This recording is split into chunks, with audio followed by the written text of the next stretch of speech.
Hello everyone, Jharkhand affairs में आपका स्वागत है। झारखंड अफेयर्स के कंप्यूटर की नई सीरीज को हम लोग लेकर के आए हैं। इस सीरीज में हम लोग कंप्यूटर के बेसिक नॉलेज को लेकर के आएंगे। तो ये एग्ज़ाम के पर्सपेक्टिव से बहुत इम्पॉर्टेंट है, तो चलिए शुरू करते हैं। तो जैसे सबसे पहला क्वेश्चन ये आता है, who is the father of computer? Father of computer, ये सबसे पहला क्वेश्चन ही आता है। ये है चार्ल्स बेबेज। चार्ल्स बेबेज, इसको हम लोग जब कंप्यूटर की जर्नी पढ़ेंगे उसमें और अच्छे से पढ़ेंगे। कंप्यूटर का इन्वेंशन कौन कौन ने किया है सारा हम लोग पढ़ेंगे। बस ये इनिशियल करने के लिए आपको बस हमने नाम बता दिया कि ये नाम आपको नहीं बोलना चाहिए। चार्ल्स बेबेज है, फादर ऑफ कंप्यूटर किनको कहा जाता है? ये चार्ल्स बेबेज को कहा जाता है। ये इनिशियली बस आपको शुरू में बता दिया गया, लेकिन जब हम कंप्यूटर का डेवलपमेंट पढ़ेंगे उसमें बहुत सारे नाम आएंगे। उसमें चार्ल्स बेबेज का पहला नाम आता है, जिनको फादर ऑफ कंप्यूटर कहा जाता है। तो चलिए शुरू करते हैं। जैसे आपने 3 इडियट्स का एक बहुत ही फेमस सीन देखा होगा जिसमें कहा जाता है what is machine. Aamir Khan से पूछा जाता है machine is anything which reduces the human effort. मतलब मशीन वह चीज़ है जो आदमी के काम को आसान बना देती है। रिड्यूसेस द ह्यूमन एफर्ट, तो उसी के अंदर ये भी है। कंप्यूटर भी एक मशीन ही है, और ये कैसा मशीन है? इलेक्ट्रॉनिक मशीन है। ये भी ह्यूमन के एफर्ट को, मतलब आदमी के काम करने के एफर्ट को कम कर देता है, आसान बना देता है, एफर्ट को कम कर देता है। ये भी रिड्यूस कर देता है ह्यूमन एफर्ट को, रिड्यूसेस द ह्यूमन एफर्ट। आप कोई भी मशीन अपने आसपास में देखते होंगे, आप उसमें देखते होंगे कुछ ना कुछ उसमें इनपुट होता होगा, कुछ ना कुछ उसमें प्रोसेसिंग होता होगा, कुछ ना कुछ उसमें आउटपुट होता होगा। अपने आसपास में हर मशीन को देख लीजिए, उसमें कुछ ना कुछ इनपुट होता होगा, कुछ ना कुछ प्रोसेसिंग होता होगा, कुछ ना कुछ आउटपुट होता होगा। उसमें कुछ ना कुछ डाला जाता होगा, या तो उसमें कुछ प्रोसेसिंग होता होगा और कुछ ना कुछ आउटपुट वो मशीन निकालती होगी। हर मशीन में ये ना ऑब्वियसली होता है। तो हमारा कंप्यूटर भी वही है। कंप्यूटर भी एक इलेक्ट्रॉनिक मशीन है। उसमें भी कुछ इनपुट होगा, उसके अंदर भी कुछ प्रोसेसिंग होगी, उसके अंदर भी कुछ आउटपुट निकलेगा। तो इनपुट में क्या क्या होगा, इनपुट में क्या क्या होगा, उसमें कैसे प्रोसेसिंग होगी, कैसे आउटपुट होगा। जो इनपुट अगर हम देखेंगे बहुत थोड़ा हम लोग अंदर की जाएंगे तो सिर्फ कंप्यूटर ऑन और ऑफ को समझता है। ये थोड़ा सा ज़्यादा हम लोग ये में चले गए, 0 और 1 ये बाइनरी को समझता है, लेकिन हम लोग उसमें अभी नहीं जाएंगे। कंप्यूटर सिर्फ डाटा को समझता है। कंप्यूटर में इनपुट हम लोग बहुत तरह के माध्यम से दे सकते हैं। हम लोग डाटा के फॉर्म में इनपुट दे सकते हैं, और कंप्यूटर का जो इनपुट हो, इनपुट जो लेगा वो इनपुट यूनिट की तरफ से लेगा। जैसे हर मशीन में इनपुट जो लिया जाता है, इनपुट का एक माध्यम होता है। जैसे कोई भी गाड़ी में अगर आप कोई मशीन है, मान लो आटा पीसने का ही मशीन है, तो इनपुट का एक माध्यम होगा। आप यहीं से इनपुट डाल सकते हैं, कहीं और से इनपुट नहीं डाल सकते हैं। तो कंप्यूटर भी है, उसमें अगर इनपुट होगा तो इनपुट का पहले से माध्यम डिसाइडेड होगा, और क्या क्या इनपुट लेगा वो भी डिसाइडेड होगा।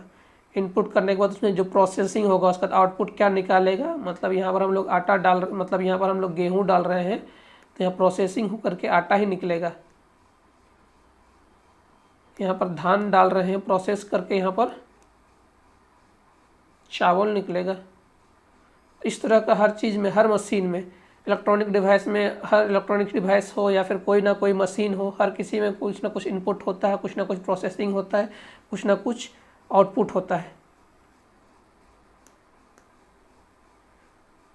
कंप्यूटर में भी वही चीज़ है, कुछ ना कुछ इनपुट होगा, कुछ ना कुछ प्रोसेसिंग होगा, कुछ ना कुछ आउटपुट होगा। तो कंप्यूटर में जो इनपुट होता है उनको हम लोग डाटा के नाम से जानते हैं। और डाटा को हम लोग बहुत विस्तृत फॉर्म में हम लोग जाएंगे तो उसको हम लोग कहीं पर सॉफ्टवेयर भी बोलते हैं। डाटा का 2 फॉर्म हो सकता है। डाटा जब अव्यवस्थित हो, मतलब डाटा में हमारे पास क्या है, हम लोग ऐसे लिख दिए 0 7 5 3 101 402 2 to the power 39, मतलब कुछ भी हम लोग लिख दिए। तो ये डाटा है, ये डाटा है, ये कोई अरेंज वे में नहीं है, मतलब इस डाटा का कोई अरेंज वे में नहीं है, ये आगे पीछे है, तिरछा है, मतलब इसको अरेंज करके नहीं लिखा गया है, मतलब ये रॉ डाटा है। इसको जब प्रोसेस करके दिया जाएगा तो ये एक इन्फॉर्मेशन के रूप में हो जाएगा, ये डाटा है। तब इसको प्रोसेस कर लिया जाएगा, हम बोलेंगे इसको बढ़ते हुए क्रम में लिखें या फिर घटते हुए क्रम में हमको सजाना है, तो ये प्रोसेस करके ये इन्फॉर्मेशन हो जाएगा, सूचना हो जाएगा। डाटा से ये सूचना हो जाएगा। अगर हमको बढ़ते हुए क्रम में लिखना है, घटते हुए क्रम में लिखना है, तो हमको लिखेंगे 0 3 5 7 101 402 2003, ये हमारा हो गया इन्फॉर्मेशन। तो कंप्यूटर में जो भी होता है, जो रॉ चीज़ें डाली जाती हैं वो डाटा कहलाती हैं, और जो आउटपुट करके निकलती है उसको हम लोग इन्फॉर्मेशन कहते हैं। अव्यवस्थित आंकड़ों को हम लोग डाटा बोलते हैं, मतलब उसमें कोई भी डाटा हो सकता है, बहुत तरह के डाटा हो सकते हैं। और डाटा को कलेक्ट करने का भी बहुत सारा माध्यम होता है। डाटा ही बहुत तरह के हो सकती है, एक न्यूमेरिक डाटा हो सकती है, न्यूमेरिक में हुआ 0 1 2 3, मतलब ये हमारा जो डिजिट वाले डाटा हो गए। और एक अल्फ़ा न्यूमेरिक डाटा हो सकती है, या फिर अल्फ़ाबेटिकल हो सकती है, A B C, या फिर कोई भी small a b c d, या फिर अल्फ़ा न्यूमेरिक दोनों मिला हुआ, मतलब 1 2 a 3, ये हो गया। अल्फ़ाबेट भी है और न्यूमेरिक भी है, ये अल्फ़ा न्यूमेरिक। तो अल्फ़ा न्यूमेरिक डाटा हो सकता है, न्यूमेरिक डाटा हो सकता है। और ये सब डाटाओं को जब हम लोग प्रोसेस करके निकाल देते हैं तो हमारे पास एक इन्फॉर्मेशन हो जाता है। इसको हम लोग बोलेंगे कि आप, ये बहुत बेसिक है, मतलब कंप्यूटर का हम लोग बहुत बेसिक में है अभी, ये मतलब हम लोग समझने का प्रयास कर रहे हैं कि क्या क्या होता है हमारे कंप्यूटर में। उसके अलावा तो कंप्यूटर में तो बहुत सारे डाटा होते हैं, एकदम सबसे बेसिक से ही बेसिक डाटा होता है। उसके बाद कंप्यूटर एक ऑन ऑफ डाटा को भी समझता है, ऑन और ऑफ डाटा समझता है, हम लोग बाद में पढ़ेंगे। उसके बाद एक बाइनरी डाटा को भी समझता है। कंप्यूटर सिर्फ ऑन ऑफ को समझता है, मतलब कोई भी डाटा को वो डिजिटल डाटा में डिजिटल मीन्स डिजिट में कन्वर्ट करता है, और डिजिट में कन्वर्ट करने के बाद वो बाइनरी में कन्वर्ट करता है। अब बाइनरी को वो ऑन और ऑफ में समझता है। बाइनरी नंबर क्या होता है, 0 और 1, उसको हम लोग बाद में पढ़ेंगे आगे जा करके। 0 मीन्स ऑफ और 1 मीन्स ऑन, मीन्स कोई भी डाटा का प्रोसेसिंग होता है कंप्यूटर के अंदर में, वो 0 मीन्स ऑफ और ऑन के फॉर्म में प्रोसेसिंग होता है। वो आगे की चीज़ें हैं, अभी हम लोग उसमें नहीं जा रहे हैं। तो रॉ डाटा जो अव्यवस्थित डाटा होता है उसको हम लोग डाटा बोलते हैं। वो दो तरह का डाटा हो सकती है, न्यूमेरिक डाटा हो सकती है जिसमें हम लोग सिर्फ डिजिट हो सकते हैं, आंकड़ा 0 से 9 के बीच में, उसमें कोई भी डाटा ये हो सकता है। एक अल्फ़ा न्यूमेरिक जिसमें अल्फ़ाबेट भी हो सकते हैं और नंबर भी हो सकते हैं। और इन्फॉर्मेशन जो डाटा को प्रोसेस करके एक जो अरेंज वे में हम लोग को जो इन्फॉर्मेशन निकाल के दिया जाता है वो हमारे लिए सूचना हो जाती है। उसके बाद कंप्यूटर के क्या क्या विशेषताएँ हैं। विशेषताएँ तो हमारे कंप्यूटर के बहुत सारे हैं। हमारे ह्यूमन एफर्ट को कम कर देता है, इसकी एक्यूरेसी बहुत ज़्यादा है, इसकी स्पीड बहुत ज़्यादा है। मतलब हम कोई कैलकुलेशन करना चाहेंगे तो हमसे गलती हो सकती है। इसकी स्पीड, पहला चीज़ हम लोग देखते हैं स्पीड, इसकी स्पीड हाई होगी, इसकी एक्यूरेसी ज़्यादा होगी। स्पीड, एक्यूरेसी और एरर नहीं होगा, एरर नहीं के बराबर होगा। और ये प्री डिफाइंड इंस्ट्रक्शन पर काम करता है।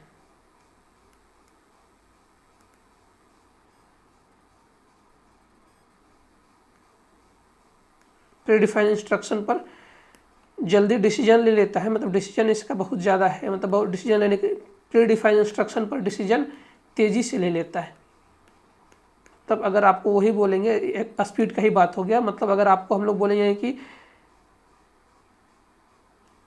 19387 to the power 105 इंटू या तो प्लस 1327 to the power 27, ये दोनों को सम करना हो तो इसको मिल गया, इंस्ट्रक्शन मिल गया है कि इसको सम करना है, इसको तुरंत आउटपुट दे देगा। लेकिन हम लोगों को करने में यही चीज़ टाइम लगेगा। इसको प्री डिफाइंड इंस्ट्रक्शन है, सम करने पर आपको ऐसे आउटपुट देना है। ये प्री डिफाइंड प्रोग्राम होता है कंप्यूटर में, तो वो इस तरह से काम करता है। अभी हमने क्या क्या देखा, डाटा दो तरह के, न्यूमेरिक, अल्फा न्यूमेरिक, उसके बाद इन्फॉर्मेशन। जो अरेंज डाटा होती है इसी को हम लोग इन्फॉर्मेशन बोलते हैं। कहाँ कहाँ यूज होता है कंप्यूटर को, हम लोग कहाँ कहाँ यूज कर सकते हैं? एजुकेशन में यूज कर सकते हैं, एजुकेशनल पर्पज़ के लिए यूज कर सकते हैं। उसके बाद साइंटिफिक पर्पज़ के लिए यूज कर सकते हैं। उसके बाद railway, banking, defence, business, administration, उसके बाद मेडिकल सेक्टर में हम लोग यूज कर सकते हैं। पब्लिकेशन, कम्युनिकेशन जो बहुत तेज़ी से आजकल यूज हो रहा है, और मनोरंजन में भी आज बहुत तेज़ी से यूज हो रहा है। तो यहाँ जगह पर चीज़ों से आजकल बहुत यूज इतना काफ़ी कम पूछा जाएगा। इंटरनेट, ये सब बहुत जगह, ये सब तो बेसिक चीज़ें हैं, ये उतना पूछे जाने के लिए नहीं है, बस आपको बताया जा रहा है। ये सब चीज़ें आप सभी को पता ही होंगी। तो चलिए आगे देखते हैं कंप्यूटर के कार्य क्या क्या हैं। जब भी हम लोग कोई भी कंप्यूटर में कोई भी चीज़ को हम लोग डाटा को इनपुट देते हैं, तो डाटा के साथ कैसे कैसे क्या क्या काम करता है। जैसे हम लोग कोई भी चीज़ को हम लोग लेते हैं, आजकल हमारे डेली लाइफ से भी इस एग्जाम्पल को हम समझ सकते हैं कि कोई भी कंप्यूटर में कोई भी डाटा जाता है, तो डाटा को वो पहले वो कलेक्शन करता है, डाटा का कलेक्शन करता है। कलेक्शन करने के बाद उसका स्टोरेज करता है। स्टोरेज के बाद डाटा का प्रोसेसिंग करता है। प्रोसेसिंग करने के बाद डाटा का आउटपुट निकाल करके देता है। मीन्स कोई भी कंप्यूटर में डाटा को हम लोग देते हैं तो ये सब चीज़ें होती है। पहले डाटा को कलेक्ट करता है, उसको फिर कहीं जाकर स्टोर करता है, फिर उसकी प्रोसेसिंग होती है, उसके बाद वो आउटपुट करके वो आपको देता है। ये बेसिक चीज़ें कंप्यूटर के अंदर होती है। तो कलेक्शन भी बहुत तरह का हो सकता है। डाटा का कलेक्शन होता है कंप्यूटर के अंदर, डाटा कलेक्शन बहुत तरह, और आप अपने आसपास में भी देखेंगे कंप्यूटर के अंदर दो तरह का डाटा कलेक्शन हो सकता है। Manual data collection, manual data collection, एक ऑटोमेटिक डाटा कलेक्शन। आजकल यही ऑटोमेटिक डाटा कलेक्शन का दौर है। जैसे आप देखते होंगे कोई भी कार्ड को ऑटोमेटिकली रीड कर दिया जाता है। जैसे आप शॉपिंग मॉल में जाते हैं तो बार कोड रीड कर लिया जाता है, बार कोड रीड कर लिया जाता है, क्यूआर कोड रीड कर लिया जाता है, बार कोड रीडर या फिर क्यूआर कोड रीडर।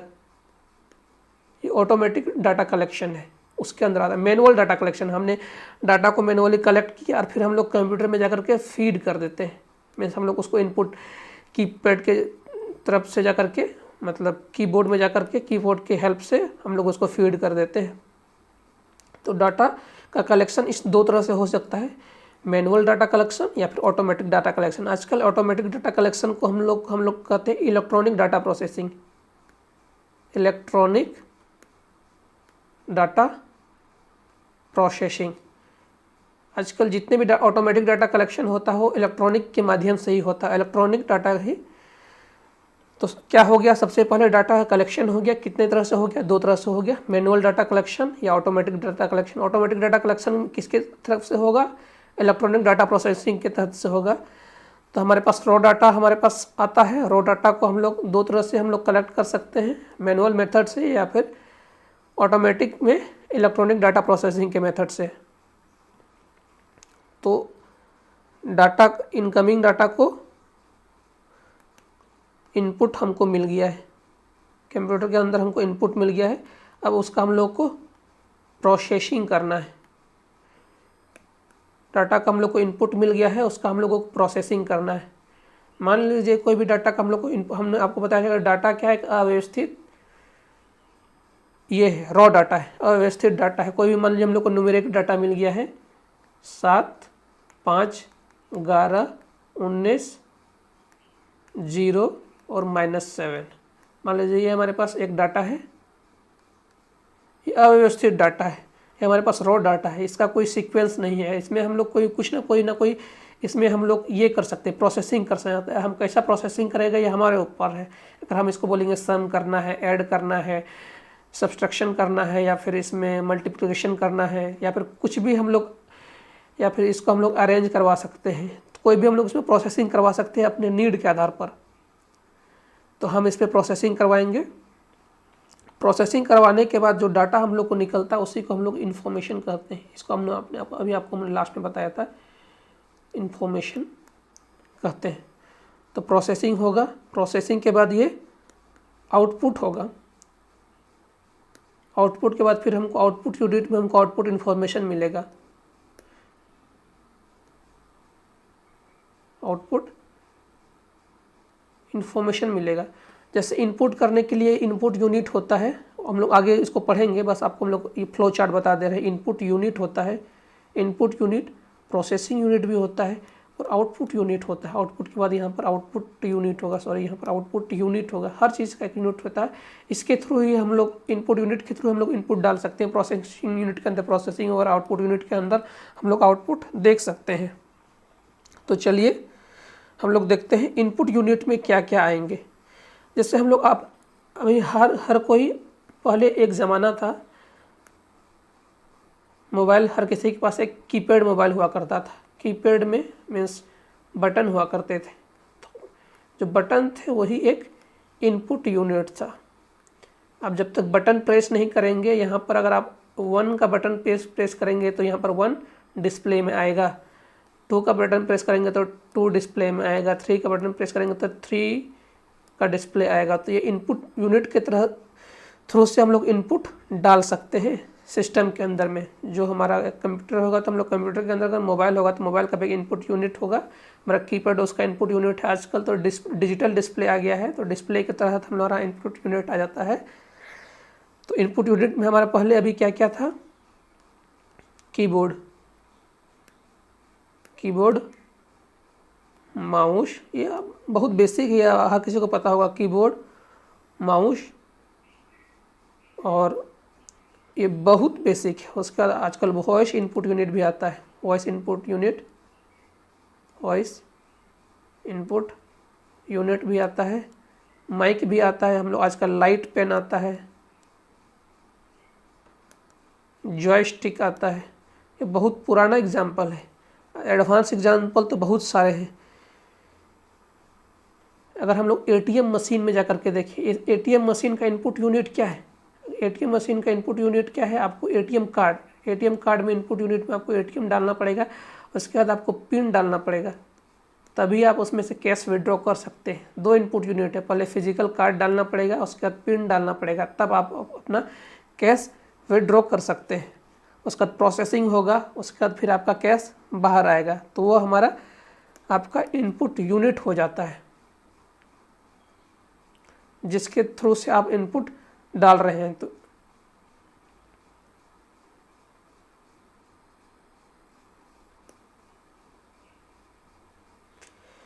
उसके बाद हमारा हो जाता है इनपुट यूनिट के बाद एक होता है प्रोसेसिंग यूनिट।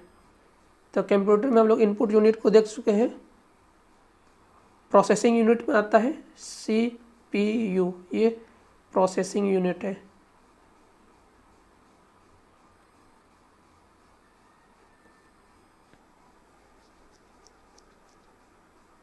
इसको कंप्यूटर का ब्रेन भी कहा जाता है, इसका नाम है सेंट्रल प्रोसेसिंग यूनिट।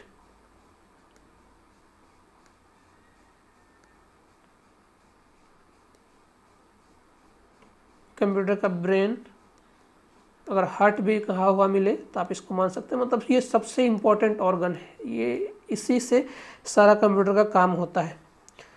ये इसके अंदर कंप्यूटर के इलेक्ट्रॉनिक और माइक्रोचिप होते हैं, इलेक्ट्रॉनिक माइक्रोचिप होते हैं। आजकल के एडवांस कंप्यूटर में, पहले ज़माने में वैसे नहीं होते थे। आजकल एडवांस ज़माने में पहले तो वायर वाले होते थे, आजकल तो माइक्रोचिप होते हैं, इंटीग्रेटेड माइक्रोचिप, इलेक्ट्रॉनिक के माइक्रोचिप होते हैं इसके अंदर। मतलब ये इतना आप लोगों को समझना है, इतना इससे क्या क्वेश्चन पूछ सकता है। ये कंप्यूटर का ब्रेन होता है, इसी के अंदर डाटा का प्रोसेसिंग होता है,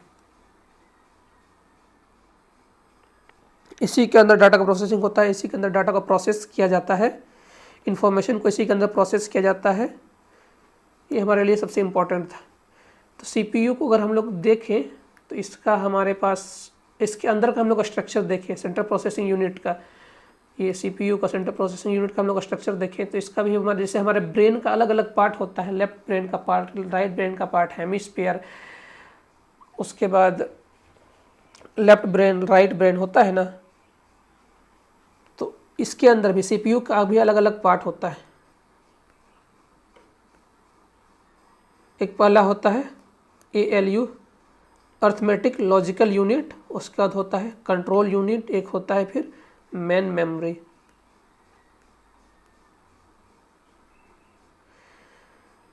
तो इनपुट जब हमको मिल गया यहाँ से इनपुट यूनिट से जब हमको इनपुट मिल गया, तो ये सबसे पहले अर्थमेटिक यूनिट में ये इनपुट जाएगा।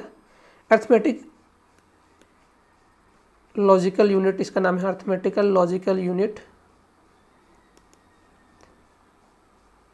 Arithmetic logic unit. अर्थमेटिक से आप समझ रहे हैं कि अर्थमेटिक नंबर हम लोग जैसे नहीं बोलते, अर्थमेटिक गणित का इसमें ये डिसीजन लेने की कैपेसिटी आएगी, अर्थमेटिक की यहाँ चीज़ें होंगी, लॉजिक की यहाँ चीज़ें होंगी। अर्थमेटिक मीन्स आप समझ ही रहे होंगे, और लॉजिक भी आप समझ रहे होंगे, जहाँ पर लॉजिक की चीज़ें होंगी, आपको डिसीजन लेने की चीज़ें होंगी। अर्थमेटिक का कैलकुलेशन होगा। अगर आपको यहाँ पर आया, आपके पास मिलेगा, आपके पास ग्रेटर देन और लेस देन का साइन होगा, ये फ्लो चार्ट की चीज़ें इसके अंदर आ जाती हैं। आपके पास बोलेगा 3 है, इधर 5 है, 3 है तो इधर जाइए, 5 है तो इधर जाइए, मतलब लेस देन और इक्वल टू 5 के टाइम इधर चले जाएंगे, 3 है तो मतलब सेलेक्ट 3, 2 और 5। इसमें से आपको बोलेगा हाईएस्ट और लोवेस्ट का डिसीजन करना है, तो सॉरी 3, 4 और 5, और लोवेस्ट का डिसीजन करना है तो 3 की ओर आ जाएगा, और हाईएस्ट का डिसीजन करना हो तो 5 की ओर आ जाएगा। मतलब ये लॉजिकली और अर्थमेटिकल ऑपरेशन इसके अंदर तुलना किया जा सकता है, अंकगणित का तुलना किया जाता है, मैथमेटिक्स का तुलना किया जाता है। इसके अंदर ये साइन होता है greater than, equal to, less than, equal to, और इक्वल टू को साइन ग्रेटर देन और लेस देन। इस तरह की चीज़ें का जो डिसीजन या फ्लोर चार्ट की चीज़ें हैं, इसके अंदर ऑपरेशन होंगे arithmetical logic unit, arithmetic logical unit के अंदर में।